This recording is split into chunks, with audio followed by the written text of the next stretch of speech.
دوای زیاتر لە 5 مانگی بگرەوبەردەی سیاسی لە عێراقدا پەرلەمانی وڵاتەکە توانیان کابینەیەکی نوێی وەزاری پەسەند بکەن. ئەم کابینەیە بە سەرۆکایەتی مستەفا کازمی سەرۆکی پێشووی دەستگای هەواڵگری عێراقا. مستەفا کازمی کۆمەڵێ پەیمانی گەورە بە عێراقیەکان دەدات. وجهنا الأجهزة الأمنية بإطلاق سراح دەستگا ئاسایشیەکانمان ئاگادار کردووەتەوە تا تەواوی ئەو گیرەوانەی بەشداریان لە خۆپێشاندانەکاندا کردووە ئازاد بکرێن. هەروەها داوامان لە ئەنجومەنی باڵای دادوەری کردووە تا هاوکاری بکات لەوانەی کە لەسەر دۆسیەی بچووک تاوانبار کراون، بەڵام ئەوانە نا کە دەستیان لە خوێن ڕێشتندا هەبووە. هەر لە مانگی دەی ڕابردوودا کاتێک کە خۆپیشاندانەکان لە عێراق دەستیان پێکرد، زۆرێک لە چاودێر و شیکەرەوەی سیاسی ئاماژەیان بەوە دەکرد لادانی ژەنەراڵێکی عێراقی عەبدولوەهاب الساعیدی لە پۆستەکەی یەکێک بۆ لەو هۆکارانەی کە خەڵکی ڕژاندووەتە سەر شەقام. بەڵام کازمی کاتێک کە وەزارەتەکەی پێکهێنا، یەکێ لە پەیمانە هەرە گەورەکانی ئەوە بوو کە ئەساعیدی بگەڕێنێتەوە بۆ دەستگای دژە تێرۆری عێراق، نارەوەندا بەڵکو دەژبێتە سەرکردەی هێزەکانی دژە تێرۆر. اتخذنا قرار فيما يخص البطل الصديق الفريق. بڕیارێکیشمان داوە سەبارەت بە دۆستە قارەمانەکەمان ژەنەراڵ عەبدولوەهاب الساعیدی بە پێی ئەم بڕیارەی داومانە دەگەڕێتەوە بۆ دەستگای دژە تەرۆر و دەشبێتە سەرکردەی دەستگای دژە تەرۆر لە عێراقدا. خۆش هاتنەوە بۆ چاوی واشنگتن. ئازیزانم، لە بەرنامەی ئەمڕۆدا میوانداری سەرهەنگ حەمەسعید سەرۆکی بەشی ڕۆژهەڵاتی ناوەڕاست دەکەین لە نێوەندی ئەمریکا بۆ ئاشتی بۆ باسکردنی ڕەوشی عێراق. کاک سەرهەنگ، سەرەتا زۆر سپاس بۆ ئامادەبوونت. سپاس کاک، بەڵێن سڵاو و ڕێزم بۆ بەڕێست و بۆ بینەرانی خۆشەویستم. سپاست دەکەین. کاک سەرهەنگ، ئەگەر هاتبا و پەرلەمانی عێراقی کابینەکەی کازمیان پەسەند نەکردایە، عێراق دەکەوتەوە لێواری شەڕی ناو خۆیان نا؟ بەئەکیدی وەزعی عێراق زۆر لە وەزعێکی ناتەواوە بوو، بەرەو ئاقارێکی خراپ بەڕۆی خەڵک تووڕە بوو. کۆرۆنا خەڵکی لە سەرجادە دوورخستبەوە، چێکی زۆر هەیە لە عێراقا. ئەو ناسەقامگیریە و ئەو دیاریە شتێکی خراپە بوو. هەنگاوێکی باشیان نا کە حکوومەتێکیان پێکهێناوە. ئەم حکوومەتە ئێستا فرسەتێکەیە کە قەلها فرسەتێکەیە کە ئەو دەرەنجامە ترسناکە ڕوونەیە، بەڵام ترسەکان هێشتا لە ژێی خۆیانن. ڕۆژانی داهاتوو، هەنگاوی داهاتوو سەرۆک وەزیران و حیزبەکان و ئەندامانی پەرلەمان و لایانی دیکە بڕیارەیە کە ئایا بەسەر بەرەو ئاراستێکی سەقامگیرە ڕوا یاخود هەنگاوێتەوە بۆدواوە. مستەفا کازمی کۆمەڵە پەیمانی گەورەیدا، یەکێ لەو پەیمانانەوەکو جۆمان لێبوو ئازادکردنی تەواوی ئەو گیراوانەیە کە بەهۆی خۆپیشاندانەکانی عێراقەوە دەستگیر کرابوون. بێژگە لەو پەیمانە، حکوومەتەکەی کازمی دەتوانێت هەموو ئەو پەیمانانەی کە داونی بەجێیان بگەێنێت؟ پەیمانەکانی حکوومەتی کازمی ئەکەوێتە سەر کات و ویستی سیاسی و بوونی سەرچاوی دارایی و کۆمەڵێ فاکتەری تر. لە ئێستاە لەو کاتێک کە ماوە لە بینی ئێستا و ئەو انتخاباتی کە هەڵبژارنی داهاتووە کرێ، ئایا هەڵبژارنی پێشوەخت بێ لە کاتی سروشتی خۆیان بێ لە ساڵی 2022، ئەم کاتێکی کەمی بەدەسەوەیە ئەتوانێت زەمینەیەکی فکری و ئیداری دامەزرێنێ بۆی کە ئاراستەی عێراق وردە بەرەو ڕەهەندێ بڕوە کە کێشەکان چارەسەرکە. بەڵام لە هەنێک شت هەیە کە لە ئێستاە ئەتوانێت بیکە. مانە هەنگاوی باشن کە ئەو خۆپیشاندەرانە کە خەڵکی گەنج بوون، کە ئاشتی خواز بوون، مەدەنی بوون، ئێستا ئازاد بکرێن. گەڕانەوەی ساعیدی هەنگاوێکی باشە بۆی کە ترسی خەڵکی عێراق تا ڕادەیەک بڕەوێنێتەوە. من لە بەغار لە کۆتایی مانگی نوێی ساڵی پارە ئەو ڕۆژەی کە بڕیاری ساعیدی دەرچووە بینیم لەسەر ئەرز کە خەڵکی عێراق لە ماوەی چەند سەعاتێکات کاردانەوەیکی بەهێزی هەبوو لەبەرێکە هەستیان وڵاتەکە بەرەو ئاراستێکی خراپە ڕاددەسی دەرەکی لە ئەبا قارەمانێکی شەڕی دژی داعش بەو جۆرە لە ئەبرێ. ئەنێمانە نیشانەی خراپ بوون. متمانەی بینی خەڵک و دەوڵەت و سیاسەتمەداران کەم بوو، بەڵام ئەم هەنگاوانە قوڵی کردو. ئێستا بەلایانی کەم هەنگاوەکانی کازمی تۆزێ هێوریە هێنێتەوە ئارا و هیوا ئەبەخشەیە کە لەو ئاراستە خراپە دوورکەوێتەوە عێراق. بەڵام ڕۆژی یەکشەمە لە بەغدا و لە بەشێکی تر لە شارەکانی باشووری عێراقدا خۆپیشاندانی گەورە بەڕێوە چوون. دواتر لە شاری کەربەلا پێکدادان لە نێوان هێزە ئاسایشیەکان و لە نێوان خۆپیشاندەراندا دروست بوو. ئایا ئەکرێ ئەم جۆرە خۆپیشاندانانەی ئێستا دەکرێن وەکو ئەوە تەماشای بکەین کە بڵێن شەقام متمانەی بە کازمی نییە؟ کێشەی شەقام لەگەڵ شخصی کازمیان نییە و لەگەڵ شخصی عادل عەبدولمەهدیشان نەبوو. کێشەی شەقام کۆمەڵی کێشەی قوڵی هەیە کە متمانەی بە سیستمی سیاسی عێراق نەماوە، متمانەی بە سەرکردە سیاسیەکان نەماوە، متمانەی بە حکوومەتی عێراق نەماوە کە بتوانێت داخوازیەکانی بێنێتەجی. لەبەرەوە ڕاستە لەوانەیەک ژمارەیەک خەڵکی زۆر لە ناو عێراق و لە دەرەوەی عێراقیش هاتنی مستەفا کازمی و پەیمانەکانی هەنێک لە هەنگاوەکانی بە پۆزتیڤ ببینن، بەڵام ئەمە کیفایەت نییە بۆ مامەڵەکردن لەگەڵ ئەو کێشانی کە کەڵەکە بوون لە عێراقا. ئەم خۆپیشاندانانە هەرە بینین لە داهاتووە ئەکرێ دەستی سیاسی لە پشتەوە بێ، ئەکرێت تووڕێی خەڵک لە کارەبا یاخود لە پێشاتەیەکی تر خەڵک بنێرێتەوە سەرجادە. لەبەرەوە بەڕاستی ئەرکی کازمی قورسە و یەکێ لە کێشەکانی ئەوەیە ئەبێت وەکوی پێ بەنگلیزی پێوتر expectations management، ئەبێت چاوەڕوانی خەڵک ئیدارە با کە ئەتوانێت چی بکە خۆی و ئەگەر یەکشت لەو شتانی کە ئەبێ ئەم هەوڵی لەسەر با کە سەرۆکوەزیرانەکانی پێشوو نەیانتوان ئیستیفادەی دەکەن، ئەوەیە کە ئەم تووڕێیەی خەڵکە ئەم وزەی خەڵکە چۆن ئەم سەرمایە گوزاری کا بۆی کە ئاڕاستی عێراق بگۆڕێت. کاگ سەرهەنگ یەکێک لە داوا هەرە سەرەکیەکانی خەڵک لە مانگی دەوە هەتا ئێستاشی لەگەڵا بێ گۆڕانکاریەکی ڕیشەیە لە سیستمی سیاسی و سیستمی فەرمانڕەوایەتی عێراقدا. کازمی دەتوانێت بەرامبەر بەو داوای خەڵک بۆستێتەوە هەر هیچ نەبێ گۆڕانکاریەک ئەگەر لە فۆرمەکانیشدا بێ دروستی بکە؟ بەتەنیا خۆی ناتوانێت، پێویستی بە پشتیوانی خەڵکە، پێویستی بە پشتیوانی سەرکردە سیاسەکانی عێراق چ لە حیزبەکان چ لە ئەندامانی پەرلەمان، بە پشتیوانی مەرجعیەتی دینی سیستانیە. ئەم ئەتوانێت چوارچێوەیەک دانێت لەو هەنگاوانی کە ئەتوانێت بۆی کە شەقام هێوەرکاتەوە ئازادکردنی و کەسانی کە بێتاوان و گیراون کە پشتیوانی پرۆسی تەواوکردنی یاسای هەڵبژاردن کات، چونکە یەکێکە لە داواکاریەکانی خەڵک و یەکێکە لە بنەما ئەساسیەکان بۆی کە پرۆسی سیاسی لە عێراقا کە ئێستا وا ئەبینرە زیاتر بەرەولایانی گەندەڵی ڕۆشتۆ بەرەولایانی هەنێک حیزب و دەسەڵات چووە بەرەولایانی ئێران چووە بهێنرێتەوە بەرەو ئاڕاستەیە کە بتوانێت کێشەکانی خەڵک چارەسەرکە. خەڵکیش لەو لەوانەیە فرسەتیی کەمی بنێ هیانە فرسەتی هەن نایەت لەبەرەوەی کە ئەبینێت ئەمیش لە بەرهەمی سیستمی سیاسی عێراقا، لەبەرەوە هاوکاری زۆر زۆری پێویستە. ئەم وەکوتم ئەتوانێت هەنێ هەنگاو بنێ، ئەتوانێت یارمەتی با چوارچێوەکەی دانێت. یەکی لە پرسیارەکانەوەیە ئایا خواست لە ناو لایەنە سیاسیەکانی عێراقدا هەیە بۆ ئەو چاکسازیانەی کە خەڵک لە شەقام داوای دەکەن؟ پێم وایە ئەوانەی کە لە هێزە مەدەنیەکانی عێراقەوەی کە لە کۆمەلگای مەدەنیەوە هەڵقوڵاون ئەوان ئەو ئیرادە سیاسیان هەیە، نەوەی نوێ لە ناو حیزبەکانە کە تێگا کە ئەو ستایڵە کۆنە عێراق ناکرێ ببرێ بەڕێوە، ناکرێ ململانەکانی چارەسەرکرێت، لەوانیش ئیرادەیەکی سیاسی هەیە، بەڵام بڕیار بەدەستەکان ئێشتا کە سەرکردەی ئەو حیزبانن کە لەوانەیە نەوەیەکی جیاوازن لە بیرکردنەوە و لە بڕیارە. ئەگەر ئەم نەوەی نوێیە کە لە ناو حیزبەکان خۆیانان و لە دەرەوەی حیزبەکانان ئەمان نەبنە هێزێکی دامەزراوەیی گۆڕانکاری لە عێراقا زەحمە دەدێت. بەڵام وەکوتم هەڵبژاردن ڕێگەیەکە بۆ ئەوە ئەو دەربڕینی خەڵک لە داواکاریەکانی و لە فشار لە ڕێگەی خۆپیشاندانەوە شێوازێکی مەدەنی ئاشتی خوازانەیە کە لە هەموو دنیاە بۆ گۆڕانکاری. ئەمانە ئەگەر فرسەتی پێ بدرێت چاکە، ئەگەر فرسەتی پێ نەدرێ مەترسی ئەوە هەیە کە خەڵکی تر بێهیوا بێ و پەلاماری تون و تیژی بە.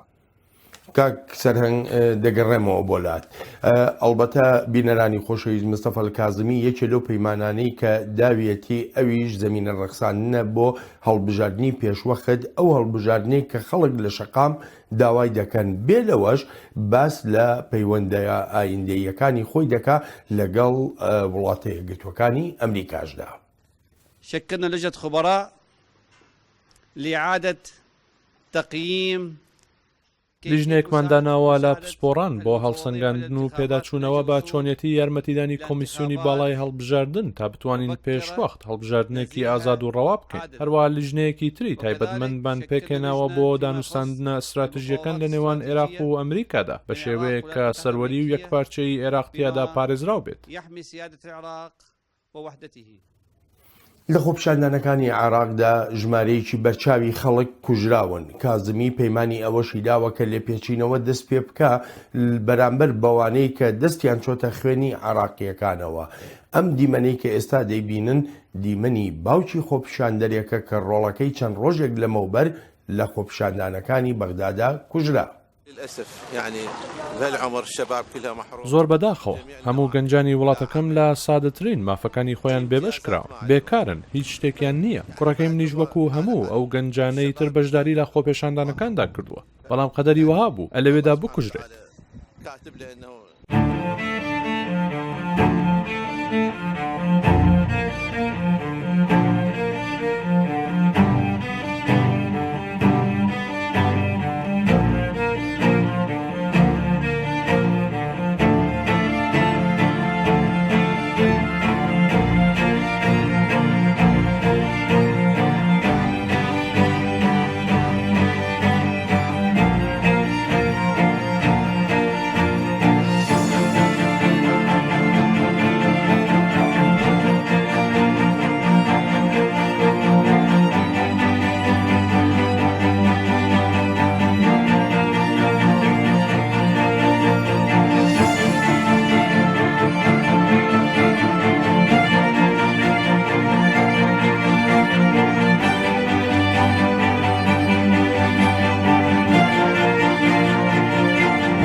کاکسەرهنگ بەڕای جەنابەت ڕەوشی عێراق دەرفەتی ئەوە ئەدا هەڵبژاردننی پێشوەخت بکرێ. ڕۆژی عێراق مەبەستم لە ڕۆژی سیاسی ئاسایشیە، لە ڕۆژی فەرمانڕەوایانی عێراقە، ڕۆژی ئەو لایەنە سیاسیانەی کە لەلایەن شەقامەوە ڕەتکراونەتەوە. ئەوەی کە من لەگەڵ سەرکردەکانی عێراق چ لە ناو حکومەت یا لە دەروی حکومەتە قسەم لەگەڵ کردبن، هەمویان تا ڕادەیەکی زۆر کۆکن کە هەڵبژاردننی پێشوەخت کارێکی زەحمەتە، نزیکی ساڵی یا زیاترێوێ هەر لە ڕووی تەکنیکیەوە کە تۆماری دەنگەر تازەکەیتەوە کە سیستمی تازەی انتخابات پێڕۆکرێشە یاساکە تەواو نەبووە. لەبەرەوە لە ڕووی کردارەوە بەڵێ باس لە هەڵبژاردننی پێشوەخت دەکرێ، بەڵام بە ڕووی عملی زەحمەتە، لەوانەیە هەر بەرە ئەوە بچینەوە لە کاتی ئاسایی خۆیان لە 2020 ڕووبە. هەرچەندەکە کازمی لە بەرنامەکەی خۆیان لە پەرلەمانە خۆی پابند کرد بەوەی کە هەڵبژاردننی پێشوەخت بکە، بەڵام بە عملی زەحمەتە. بەڵام کاکسەرهنگ بەڕای تۆ هەڵبژاردن چ شتێک لە عێراقدا دەگۆڕێتەوە کە هەر ئەو لایەنە سیاسیانە خۆیان بێنەوە و نوێنەرانی خۆیان کاندیدەکانی خۆیان بخەنە هەڵبژاردنەوە لە کاتێکە شەقامی عێراقی ینی وەکو بە خۆشت دەزانی خاوەنی ڕێبەرایەتیشی سیاسی نییە کە بتوانێت کاندید هەڵبژێرێ. چی لێ دێ لێرەدا ئەگەر هەمان ئەو خەڵکانەی پێشتر کاندید بن بۆ پۆستەکان لە عێراقدا؟ ئەگەر هەڵبژاردن بە مۆدیلی پێشوو بە کاندیدەکانی پێشووە بکرێ، هەڵبەتە ئاڕاستی عێراق گۆڕانکاری بەسەر نایەت و لەوانەیە خراپتر بێ، خەڵک بێهیواترە بێ. بەڵام بۆی کە ئەم هەڵبژاردنە کاریگەری هەبێ، ئەو گلەیانەی کە لایەنە سیاسیەکان و زیاترین خەڵک و کۆمەلگای مەدەنی بێتی لەسەری، یەکەمینیان ئەوەیە کە یاساکە زەمینەیەکی یەکسان بۆ هەموو ئامادە ناکات. لەبەرەوە چاکردنی یاساکە گرنگە.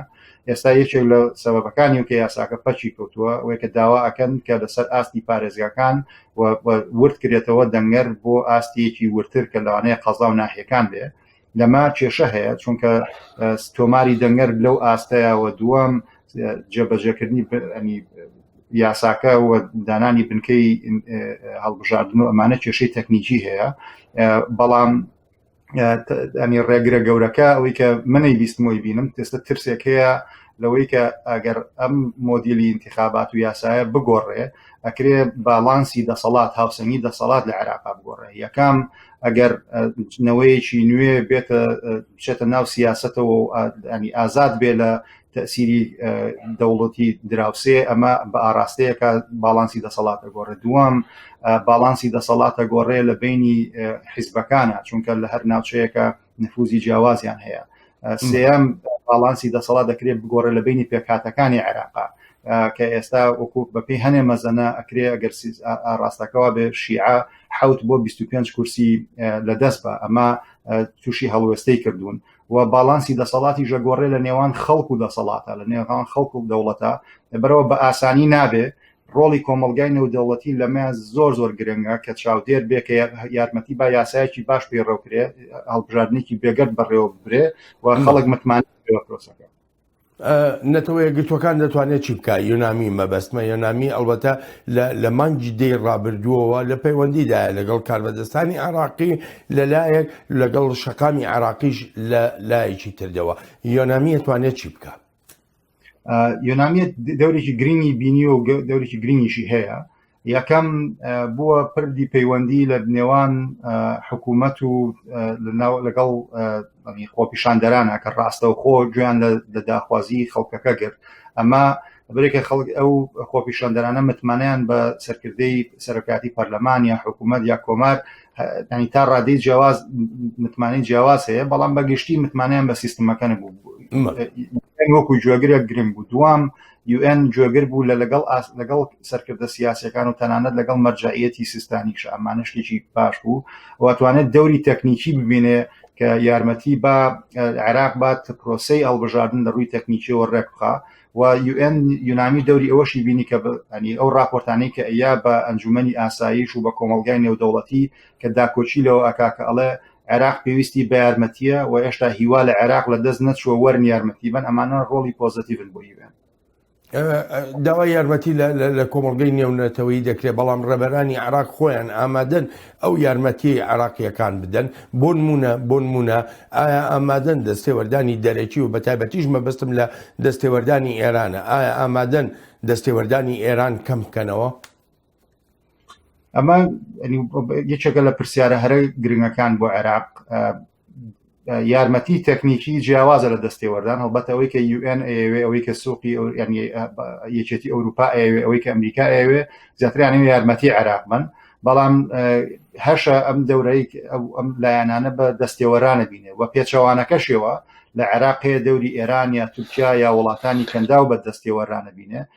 بۆ مەسەلەیەکی گرنگی وروژان کە ئایا ویستی سەرکردایەتی عێراق لەکوایە ئایا ئەمان ئەتوانن کە یەکەم کە قەرزاری هەنێک لە وڵاتانن خۆیان ئازادکەن لەو قەرزە. دووەم کە بەرژەوەندی خۆیان ئەوە ئەبینن ئەگەر گۆڕانکاری بێکەواتە بەرژەوەندیەکانیان زەرەرەکە لە دەستەچێ بەڵام ڕاستیە ئەگەر بیرێکی تازە پەیڕەو بکەن گۆڕانکاری و ریفۆرمکردن ئەکرێ بەرژەوەندیەکانی ئەوانیش پارێزێن نەک ئەوەی کە عێراق بە ئاراستەی یەمەن و سووریا و لیبیا بەرێ.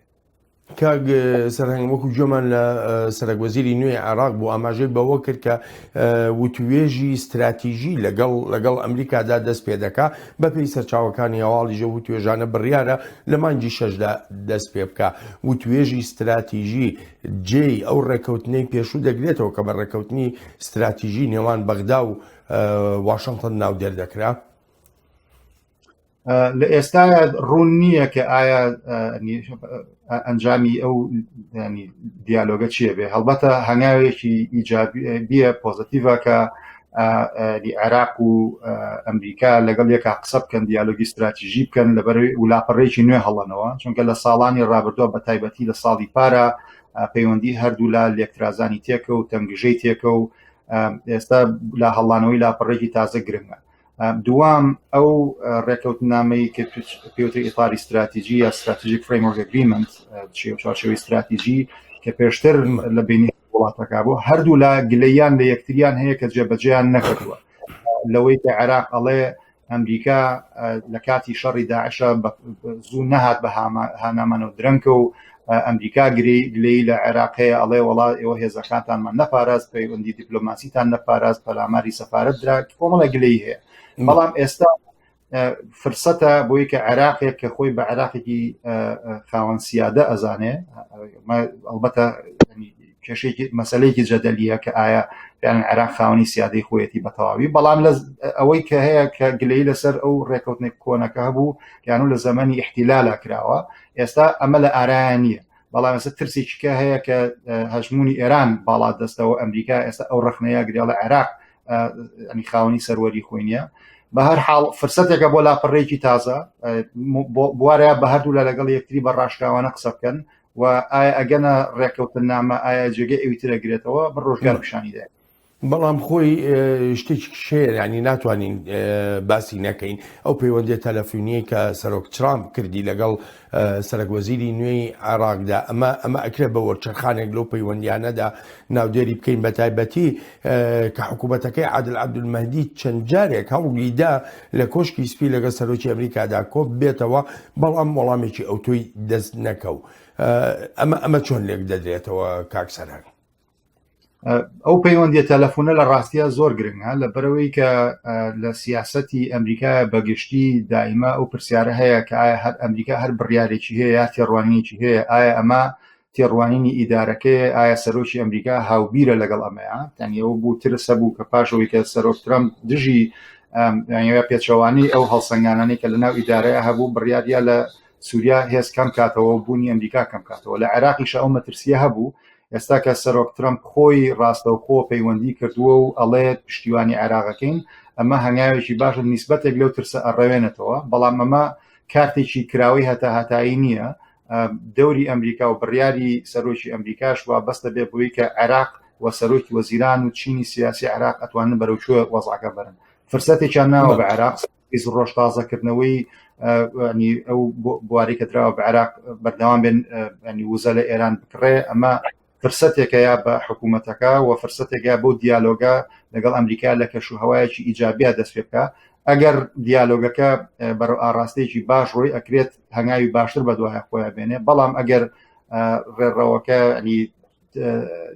بڵین تەگەریت یەکەوت ئەمریکا دەرگەوەی بۆ خۆی یەشتۆتەوە کە ڕێگەی تر بگرێتە بەر واشنگتن چندێک لەو ڕاستیە تێگەیشتووە کە هەر هیچ نەبێ هەندێک لە ڕێبەرانی عێراق نانەوێ وڵاتەکە ببێتە مەیدانێک بۆ یەکلاکردنەوەی کێشەکانی نێوان تاران و واشنگتن بەڕای من ئەوەی کە من ئاگادارم پێش ڕووداوە پێش خۆپیشاندانەکانی مانگی ئۆکتۆبەری ساڵی ڕابردوو ڕادەیەکی زۆر لە بێهیوایی دروست ببوو لەلایەن بڕیاردەرانی ئەمریکا و بەرامبەر سیاسەتمەدارانی عێراق تەنانەت ئەوانەشی کە نیانەخواست عێراق بە ئاراستەیەکا بڕواکە وڵاتانی دراوسێت دەسەڵات دەستگرن بەسەر بڕیاری سیاسیە بێت دەسەڵات ئەکەوتنە بەرچاوە کە نیانتوانی ڕێگری بکەن لە پەلاماری هێزەکانی ئەمریکا و سەفارەتی ئەمریکا بەڵام ئەوەی کە بیری ئەمریکای ناتوانم بڵێم گۆڕی بەڵام سەرنجی ئەمریکای ڕاکێشاوە ئەو وزە کۆمەڵایەتیەیە کە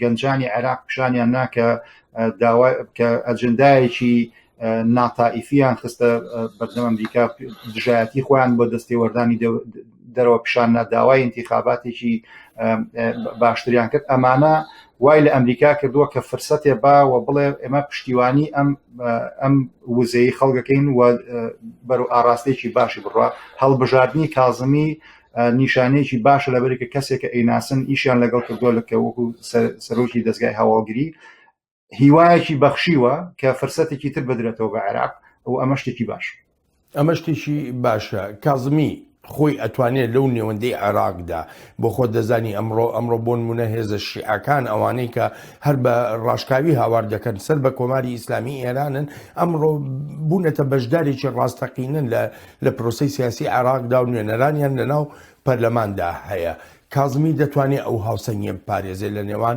ئەم دوو وڵاتە ڕکابەرەدا ئەلبەتە ئەوەی کە تا ئێستا ئەوەی کە ناسرا کە زانراوە لەسەری کە هەنی بیرۆبۆچوونی باشە لەوەی کە باڵانس ڕابگرێ ئێوێ بەشێ بێ لە چارەسەر نەک لە قەیران ئەوێ ئەو تەرازووی باڵانسی هێز ڕابگرێت لە ناوخۆی عێراق و لە دەرەوەی عێراقا بیرۆ بۆچوونەکانی باشە تا ڕادەیەکیش هەنێک لە هێزە سیاسەکان پشتیوانی خۆیان بۆ دەربڕیوە. ئێستا ئەوەی کە قورسترین کارت لە لای ئەو یەکەم خەڵکە بەڕای من هەنێ زنجیرەیەکەیە لە کێشەی گەورە لە عێراقا لە کۆرۆنا لە شەڕی داعش لە کێشە لەگەڵ ئێرانە لەگەڵ پەیوەندی لەگەڵ ئەمریکایە و هەتا دوایی، بەڵام تووڕەیی خەڵک و ئیدارەیانی چاوەڕوانی خەڵک گەورەترین کێشەیەتی. دووەم ینی چۆن کارەکات لەگەڵ ئەو لایەنە سیاسانی کە ئێستا لە حکومەتان و بەرژەوەندیان هەیە ئەو ئەوانەیە بەرژەوەندەکانیان پارێزن، چۆن قەناعەتیان پێکا کە چاکسازی ئەکرێت لە مەسلحەتی ئەوانیش بێت نەک دژی ئەوان. ئەمە کەوێتە سەر زیرەکی ئەو و نیسبەتێکی شەکەوێتە سەرەوەی کە ئایا چینی سیاسی لە عێراقا چنێک کامڵانە مامەڵ لەگەڵ وەزعەکە. بەڵام دیاردەیەکی ژێ لە ئێستاە کە حەزەکە باسی بکەین بخۆ دەزانی لە مانگی دەی ساڵی ڕابردووەوە هەتا ئێستا چەند جارێک کونسڵخانەکانی کۆماری ئیسلامی ئێران لە شارە پیرۆزەکانی شیعەکاندا لە نەجەف لە کەربەلا سووتێنراون. سووتانەکەش ینی چەند جارێک بۆ لە بەسڕەش بە هەمان شێوە دووجار کونسڵخانەی ئێران دەسووتێنرێ. بەڵام پرسیارەکە لای من ئەوەیە ئایا هەم ڕێبەرانی عێراق و هەم کۆماری ئیسلامی ئێران خۆشی لەو پەیامەی عێراقیەکان لە شەقام تێگەیشتون یان نا؟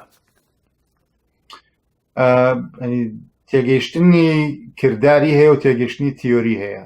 تێگەیشتنی لە سەرەتایی خۆپیشاندانەکانە بە کرددار و بە پەیام وا پیشانیان ناکە ئەمە دەستی دەرەکی لە پشتەوەیەوە، ئەمە باسی لە پشتەوەی و کۆمەڵێ ناو ناتۆریان نایە پاڵ خۆپیشاندەران. بەڵام زەمان پیشانیە کە ئەمانە خۆپیشاندانی خۆڕسکن زۆربەی بەڵێ لە دواوە دەستی سیاسی تێکەڵاو بوو، بەڵام زۆرینەی خەڵک لەسەر جادەی لەبەری کە تووڕەیە. ئەوەی کە کاردانەوەی حکوومەتی عێراق و هێزە چەکدارانی کە بە سەدەها هاوڵاتیان کوشت و هەزارەهایان برینار کرد نیشانیە کە لە قوڵی کێشەکە تێنەگەیشتون، لە داواکاری خەڵک تێنەگەیشتون، هەرچەنەکە بەدەم ئەڵێن. لێرە قسە ئەوە گرنگ نییە کە سەرکردەکان چی بەدەم ئەڵێن، ئەوەی کە بەکردار چ گۆڕانکاریەکەکەن لە ئێستاە هەنگاوەکانیان تاکو ئێستا بێمەتمانەیی قوڵ کردووە لەگەڵ خەڵکە چاکی نەکردووە و لە ڕاستیە بە فشاری سیستانی بوو کە عادل عەبدولمەهدی ئیستیقالی کرد، بە فشاری سیستانی بوو کە حکوومەت و تەشکیلکردنی حکوومەت تۆزێک جوڵی تێکە و لەبەرەوە چەندێک سەرکردە سیاسیەکان یا سەرکردەکان لە ئێران تەسەڕوفیانە گۆڕن بەردەوامی ئەو فشارە دەورە بینێ و ئێستا شتێکی باشە کە کازمی هاتووە، شتێکی باشە کە ئەو هەنگاوانە ئەنێ، بەڵام هەنگاوی قوڵتری پێویستە و گۆڕانکاری ڕاستەقینەی پێویستە و ئیمتیحانە گەورەکە لە مەسەلەی هەڵبژاردن و مامەڵەکردن لەگەڵ گەندەڵیایە. کاگ سەرنگ بەڕای تۆ چ شتێک دەبێتە کارتی فشار بەسەر ڕێبەرانی عێراقیەوە نەکرد لەلایەن ئەمریکا و لەلایەن کۆمەڵگەی نێونەتەوەییشەوە تا ئەو ڕۆڵ و کاریگەریانەی ئێران لە عێراقدا کەم ببێتەوە؟ من لە ئەوڵی لە سەرەتای خۆپیشاندانەکانە بە ئاشکرا ئەوە ئەوترا کە ئەگەر خەڵکی نەچێتەوە ماڵی خۆی وەگەر واز نەهێنێت ئەکرێ ئامانجی ئەکرێت نەتیجەی عێراق وەکو سووریا وابێ. بەش پەیامەکە ئەوە بوو کە ئەم ویستێکی سیاسی هەیە کە سەرکوتی خەڵکە و ئامادەیە تا ڕادەی وێرانکاری سووریا بەردەوام بن لە بەکارهێنانی تموتیژە و لە کۆتاییە هەراوانیش سەرەکەون. بەڵام هاوکێشەکەی عێراق لە ڕاستیە جیاوازە کۆمەڵی خاڵی ئیجابی هەیە. یەکەم لە عێراقا بەڕاستی میلەتی عێراق هەوڵیە پیشانیە کە چالاکترە، وزەی خەڵک و هێزی خەڵک فاکتەرێکی گەورەترە. دووەم دەوری کۆمەلگای مەدەنی و ڕێکخراوەکان کە توانیان ئەو وزەی خەڵک بە ئاشتیانە بێڵنەوە نەبێتە توموتیژی و پەلاماری دەوڵەت بن. ئەمە شتێکی باشە. سێم ڕۆڵی سیستانی پۆزتیڤ و ڕۆڵی UN و ڕۆڵی کۆمەلگای نێودەوڵەتی فرەیی ڕاگەیاندن لە عێراقە کە هەرچەنەکە زۆرەی ئەکرێ هی حیزبەکان بێ، بەڵام تەماشاکە توانی لە کەناڵی لایەنێکە بەشێک لە کێشەکانی عێراق ببینی هەناسەیەگەیە بە خەڵکەکە کە کێشەکانی تەڕحکە وەکو وتیشم نەوەیەکی نوێ لەنا ئەو حیزبانەیە فشاریان بۆ سەر سەرکردەکانیان هەیە کاڵێ ئەو ڕێگایی پێشوو ناچێتە بەر کەواتە 6 بۆ 7 فاکتەر هەیە لە عێراقا کە ئەمایی فشارن بۆ سەر سەرکردایەتی سیاسی بەیەکەوە بەتەنیا هیچیان کافینین بەڵام کە بەیەکەوە ئیش بکەن ئەم فاکتەرانە ئەکرێ ئاڕاستەی عێراق بگۆڕێ و یەکێک لەوانش کازمی کە ئێستا سەرۆک وەزیرانە ئەوانە دەوریان تابینی. کاکسەرنگ دەگەڕێمەوە بۆلات ئەلبەتە خۆپیشاندەران هەتا ئێستاشی لەگەڵدا بێ سوورن لەسەر ئەوەی بەردەوام بن لەسەر خۆپیشاندانکردن و درێژەدان بەو شەپۆلی ناڕزاییەی لە مانگی دەی ڕابردووە لە عێراقدا دەستی پێکردووە. ئێمە سوورین و بەردەوام دەبین لە خۆپێشاندان ئێمە خوێن ڕشتنی زیاترمان ناوێت نامانەوێت خەڵکی زیاترمان لێ شەید ببن هیوادارین ئەو گەنجانەی خۆپێشاندان دەکەن هەڵەیەکی وەهان نەکەن و دواتر لۆمەی خۆپێشاندەران بکرێت. ناتوانرێت نکۆڵیلەوە بکرێت کە ڕەوشی ئابووری بژێوی خاڵک بەشێکی جگار گرنگن لەوەی کە خەڵکی ڕژاندوێتە سەر شەقامەکان خەڵکی عێراق هەر هیچ نەبێت بەشێکیان لە ئێستادا بۆ بژێوی ژیانی خۆیان ڕوودەکەنە ئەو شوێنانەی کە خاشاکی تیادا فڕێدەدرێ و لەوێەوە دەیانەوێ سەرچاوەی ژیان بەدەست بێنن. بێگومان ئاگادارین لە بڵاوبوونەوەی ڤایرۆسی کۆرۆنا و نەخۆشیەکانی تریش بەڵام بەناچاری دێینە ئێرە کەس پارە بە یەکێک نادا کە هەر لە ماڵەوە دانیشت بێت موچەمان نییە کار نییە ئەو خوایە نەبێت هیچ شتێکی ترمان نییە سێ منداڵم هەن و کەس نییە یارمەتیەکم دات.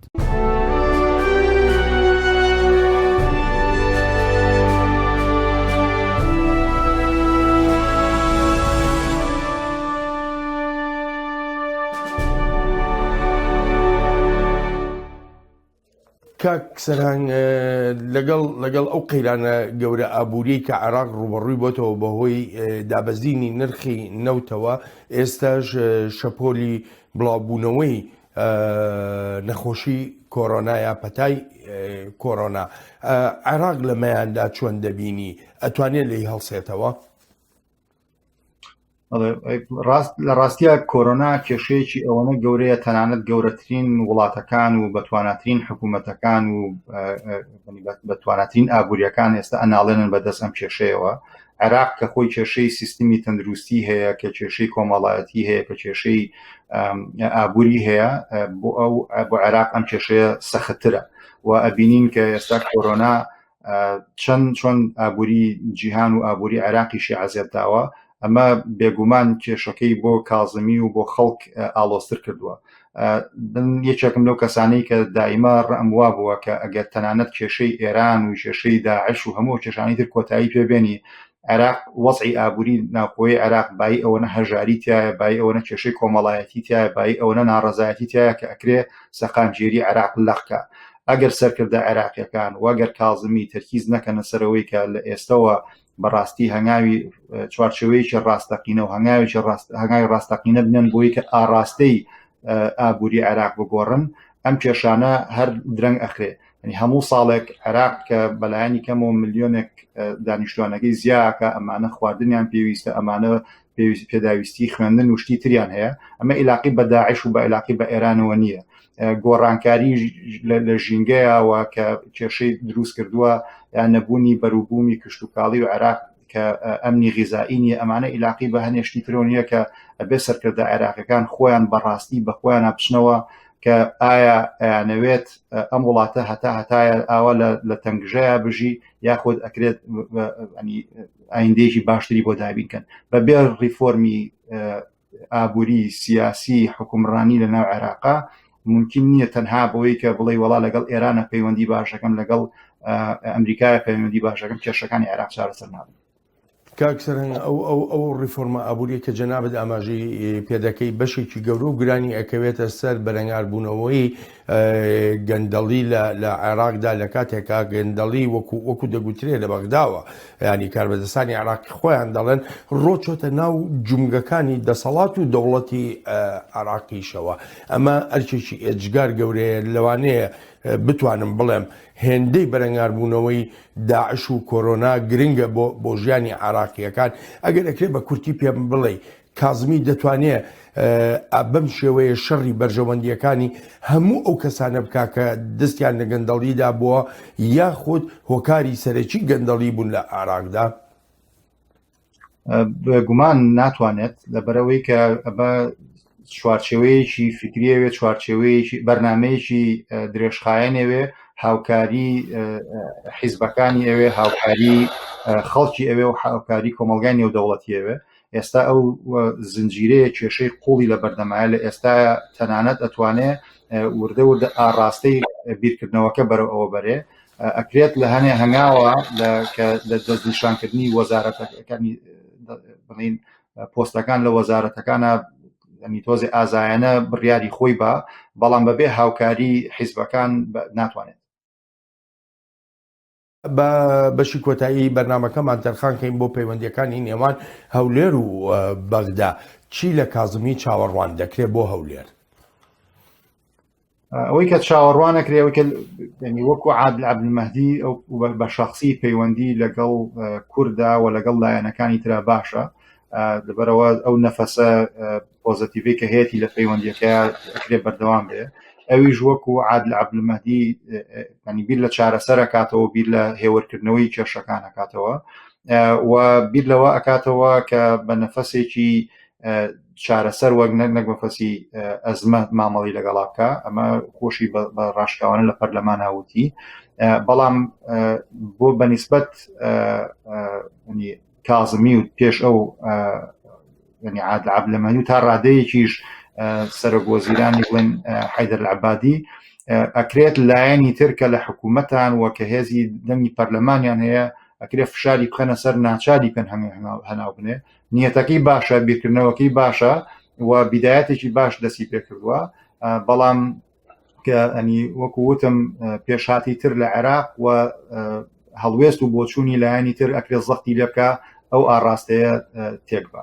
چی لەسەر کورد پێویستە لە هەولێر یاخود لە دەسەڵاتی سیاسی کوردیدا لەگەڵ کازمیدا بیکا کە پێشتر نەیکردووە بۆ خۆ دەزانی کاکسەرنگ لە زۆرێک لەم کێشانەی نێوان بەغدا و هەولێردا دەسەڵاتی سیاسی کوردی هەر تەنها لۆمەی بەغدای کردووە کورد لە ئێستاە پێویستە چی بکە؟